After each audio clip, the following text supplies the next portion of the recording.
కాంగ్రెస్ ప్రభుత్వం మంచిగా లేదు, మంచిగా లేదు. గ్యారెంటీలు అందున్నాయా? 100 రోజులు అన్నాడు, 100 రోజులు అయిపోయినాయి. ఏం అందుతలేదు, ఏం అంత గ్యారంటీ అన్నాడు. 2 లక్షల రుణమాఫీ అన్నాడు, అవి అందుతలేవు. రైతు బాంధు అవి బాంధు అయినాయి.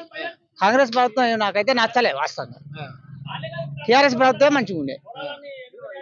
ఇప్పుడు అది గ్యాస్ అన్నారు కదా, గ్యాస్ అన్నారు 500 అన్నారు, మళ్ళా ఫిక్స్ డిపాజిట్ అట వీళ్ళ పేరు మీద చెప్తారు. ఒకేసారి పోతే 500లకు మనకు గ్యాస్ ఇవ్వాలి వాస్తవంగా. గ్యాస్ ఇవ్వకపోతే ఇప్పుడు మా అకౌంట్ లో అంటే 500 ఎత్తాడు వాడు. వాడు ఏ ముఖ్యమంత్రి ఏం కదా నాకు అర్థం అవుతుంది. ఉచిత బస్సు పథకం ఎలా ఉంది? ఏ ఉచిత బస్సా? ఏ అయితే లేడీసే పోవాలి ఏ ఊరికి పోయినా, జెంట్స్ మాత్రం దండగా.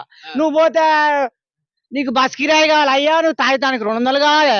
మా రేవంత్ రెడ్డి మాత్రం బస్ కిరాయి తిరిగి ఇచ్చిండు, మేము పోతాం సపరేట్ వస్తాం. కానీ ఏ ఫంక్షన్లకు లేడీస్ ఓడిస్తలేరు మమ్మల్ని.